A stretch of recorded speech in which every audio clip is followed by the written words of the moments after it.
Bueno, decía que les tenía que contar una pequeña historia. Yo no conocía a Juan Ramón Lucas. Antes un amigo me dijo, bueno, ¿pero le conoces? Digo, pues no, no he hablado con él en mi vida. Y dice, pues bueno, allí en Madrid, ¿cómo estás? Digo, claro, Madrid es muy grande. Pero sí que estoy encantado de haberlo conocido. Cuando Roberto me propuso presentar a Juan Ramón, yo tuve mis dudas. Y les digo por qué, Hugo, os digo por qué. Pues porque cuando un escritor hace una novela y detrás lleva esa mochila de escritor, o sea, de personaje mediático, de periodista de televisión, de radio, a veces se confunden las cosas. Yo esperé, creo que con buen criterio, a leer la novela. Y después de leer la novela, me congracié con el autor que había detrás del periodista, del personaje mediático, del personaje popular. Y me congracié porque, aparte del tema que a mí me subyuga, que es el tema de, más que de la mina propia, de lo que hay alrededor de la mina. Y ya ha dicho Roberto, yo no bajé nunca al pozo, de lo cual me congratulo, aunque tengo ahí ciertas lagunas, lógicamente, cuando uno se pone a escribir y no ha visto de cerca de lo que habla, pues alguna laguna tiene, pero yo viví en un territorio que dejaba ver la sangre de la mina. Todos los días, el carbón de la mina, las ojeras de la mina y las heridas cenicientas de la mina. Entonces, cuando yo leí la novela, con algún prejuicio, no digo que no, cuando la terminé, yo vi Juan Ramón de Lucas ha reflejado exactamente lo que es el ambiente, pero sobre todo el paisaje de la mina. En otro siglo, en otras circunstancias, con las minas distintas, en otro lugar, pero en definitiva, porque yo pienso que las minas solo cambian por fuera y las cambian quienes pueden cambiarlas, que son los que mandan en ellas. Según he oído y leído bastantes veces, yo creo que Juan Ramón Lucas, creo que esto fue una anécdota que alguien me contó en un festival de cante de minas. No sé si llamarlo la leyenda o la anécdota de un señor que le llamaban tío lobo porque se había enfrentado a una manada de lobos él solo y había salido, por lo menos no lo habían comido. Y le llamaban el tío lobo, se llamaba Miguel Zapata y era el dueño de casi todas las minas en la Sierra de Cartagena, en un pueblo, en una zona que se llama La Unión. Lógicamente, él ha tenido que investigar, él ha tenido que indagar, porque él, supongo que antes no había oído, o si había oído hablar de las minas de Cartagena, las había pasado un poco por alto. Digo que la mina es el infierno, y además digo que si Dante hubiera conocido la mina, el concepto de Dante del infierno sería otro. Pero es que además el infierno no es niebla del polvo. El ambiente minero, que yo creo que ha sido siempre igual, es decir, la cantina, el maltrato a la mujer, el derecho de pernada del jefe, tanto como para enviar a gente a morir dentro de la mina para él beneficiarse, como cuando les da una cartilla para que no puedan comprar, en lugar de un jornal, les da una cartilla para que no puedan comprar en otro sitio que no sean sus tiendas. A mí me recuerda con distancia al economato. Tenías una cartilla, ibas al economato y comprabas allí, y eso era de la empresa, todo era de la empresa. En el siglo XIX, principios del XX, todo era del dueño, todo, incluso la virginidad de muchas mujeres, incluso los cuernos de muchos hombres, y la muerte. La maldición de la Casa Grande es la muerte, es la muerte. Y la maldición de la Casa Grande es que al dueño de todo, un hombre cruel, sin sentimiento, nazi, que se le fueran muriendo sus hijos poco a poco, no era esa la maldición, porque él sobrevivía. La maldición es que él sobrevivió a todos. Y al final fue él el último que murió, como si cerrase un capítulo de la historia. No nos cuentes la novela, Aurelio, que no está comprando la gente. Spoiler. Spoiler, de claro. Bueno, yo voy a terminar. ¿Eh? ¿Qué está haciendo? No, lo que quiero decir es que la historia se deriva a la historia de las mujeres, que va por encima incluso de los propios mineros. Las mujeres, lógicamente, tienen un papel muy secundario, pero yo luego le preguntaré a Juan Ramón si, en el fondo, a pesar del dolor y de todo lo que sufre y de toda la discriminación racial, casi, ¿no? Epigónica, diría yo, no son ellas las que manejan un poco el cotarro de los sentimientos, del amor y en definitiva, del destino de un lugar donde es mejor no recalar, pero que sí has hecho bien en novelar. Muchas gracias, Ramón.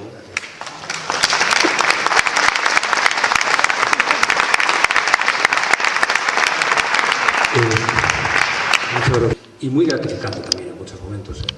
Jamás pensé que pudiera salir la novela que salió y jamás pensé que pudiera recibir los elogios que recibió. Y una de las cosas que he aprendido escribiendo la primera novela, superando ese miedo del periodista a la ficción, que yo por lo menos se lo tengo, es que vanidosos somos los que escribimos ficción, porque pensamos que a alguien le puede interesar lo que nosotros creamos. Eso debe ser una cosa de los artistas en general. Y he de reconocer que yo he sufrido esa vanidad, pero al mismo tiempo de eso te cura el lastre de pensar que esto no le va a gustar a nadie, porque hay veces que dices esto es una maravilla y esto no le va a gustar a nadie. Yo al final, cuando termino la novela se publica, ya no es mía. Solo os digo que tengo intención de atar algunos cabos que quedaron sueltos en una segunda parte que he empezado a trabajar ya. Pero bueno, vamos a dejarlo porque todavía falta tiempo para eso. Literatura minera, decía Roberto. Primero, gracias por llamarle literatura.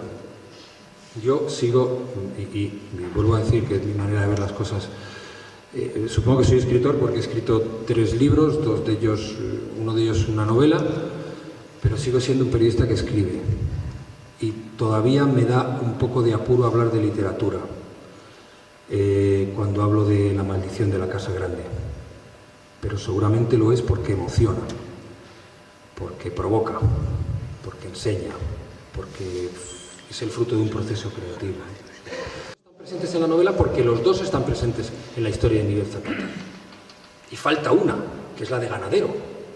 Lo que pasa es que esa está contada de manera muy superficial para explicar la leyenda del lobo, es decir, por qué él se hacía llamar Tío Lobo.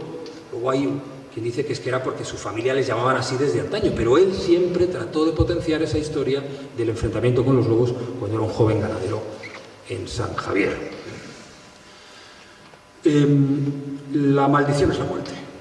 Lo que pasa es que tiene una serie de componentes que no revelaré y que nos conectan con una literatura que yo admiro y perdonadme la pretensión quizás excesiva, con el realismo mágico. Lo más sobresaliente de este hombre es su crueldad, pero también su terrible historia de sufrimiento constante y permanente por la muerte de sus hijos y por una enfermedad de la piel que lo machacó hasta que se murió. Y luego hay otro elemento que me llamó mucho la atención, siendo quien fue uno de los empresarios más importantes de su época, propietario era uno de los grandes propietarios, probablemente de los que más tenía, desde luego el más peculiar de aquella época, propietarios mineros de la sierra. La sierra, la explotación minera era una explotación muy diversificada, había muchísimas explotaciones, había partidarios que iban a porcentaje con los dueños de la mina que les alquilaban las minas, en fin. La posesión, la apropiación, la resignación, son elementos que siguen vivos, aunque no están socialmente tan aceptados como entonces, pero siguen ahí. Hay fragmentos de la novela que serían perfectamente trasladables a la realidad actual. Y además, escritos antes de que apareciera todo este fenómeno actual de manadas y cosas de estas. Me pareció que eso conectaba, pero además había otro elemento importante. Yo quería contar la historia de Lobo, pero a medida que voy conociendo, recopilando información, enterándome de cosas, hablando con gente allí, visitando, recorriendo, me doy cuenta que lo importante es el decorado. Y que lo que había que contar bien era cómo era la mina, cómo se vivía, cómo era la unión. Un pueblo, una comarca, un pueblo pequeño que pasó de tener 2.000 habitantes a tener 40.000 en menos de medio siglo. Aquello era invivible.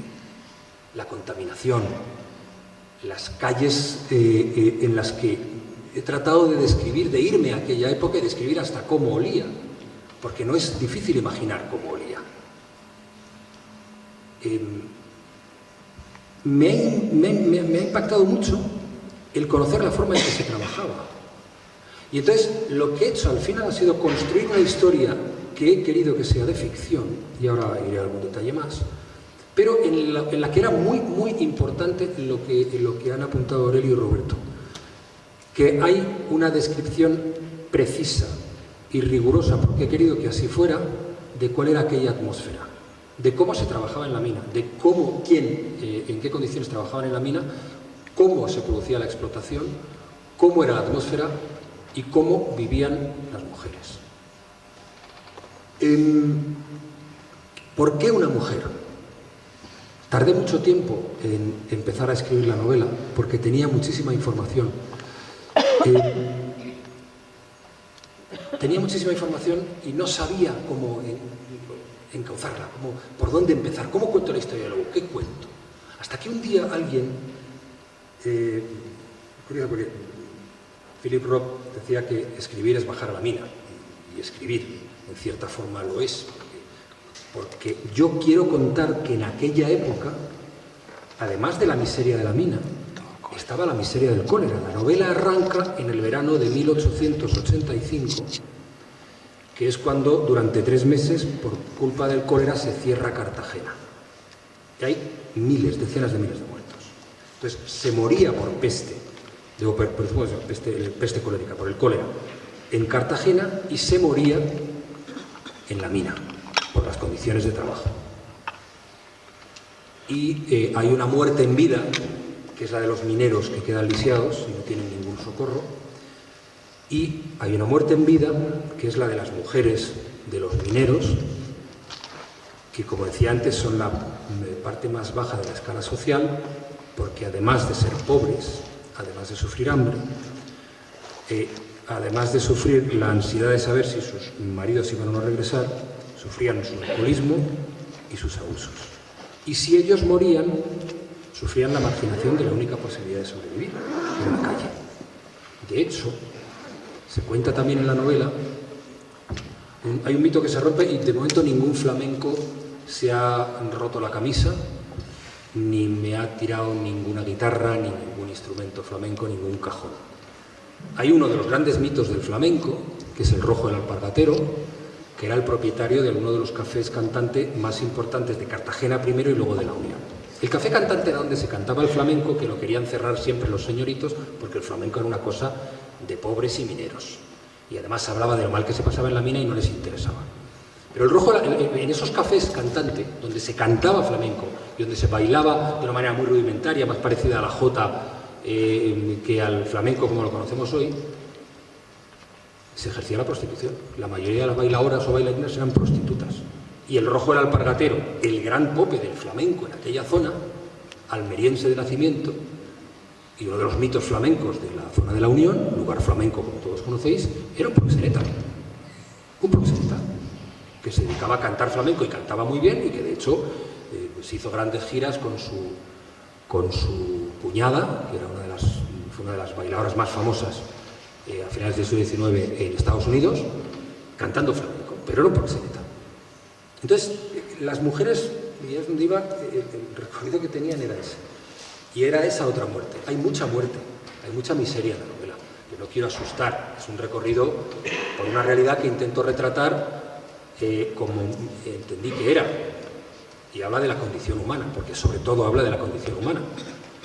También hay momentos divertidos, 2 o 3, pero hay expectación, hay amor, hay intensidad, a mí me parece que la novela se lee muy bien porque si eres capaz de meterte en la historia te conmueve. Y terminaré con una de las cosas que me están hablando más bonitas que me han dicho. La gente de allí. Que cuando lo he leído me he acordado de las historias que nos contaban mis abuelos. Y he recorrido otra vez aquella tierra como lo hacía con mi abuelo cuando era pequeño. Eso me lo contó un escritor importante y no hay referencia de tal, pero te ha salido una buena novela porque entre otras cosas he conseguido eso. Bueno, sí voy a decirlo, que no voy a decir por estúpida modestia. Cuando yo termino la novela, se la mando a 2 personas, aparte de mi editora, a María Dueñas y Arturo Pérez Reverte. Los 2 me mandan notas curiosísimas sobre la novela, les gustó. De hecho, en la próxima edición vamos a sacar un fajín con lo que dijeron. Pero Arturo me dijo una cosa, ¿veis? A veces parece imbécil, ¿vale? No, una modestia malentendida. Arturo me dijo una cosa, me dice: esta es una novela como las que ya no se escriben, del siglo XIX. Bueno, veréis otra cosa, he intentado también reconstruir un poco la forma en que se escribía y se hablaba en aquella época. Pero sobre todo es que él es de Cartagena porque su abuelo era ingeniero de minas y fue destinado a la Unión. Entonces él me dice: he vuelto a recorrer con mi abuelo aquellos lugares que recorrí de pequeño. Y no sé si he respondido a la pregunta. Si hay alguna pregunta. ¿Tienes alguna pregunta? Más, sí. Os acercamos un micrófono si queréis. Si no. Ana, ya al centro.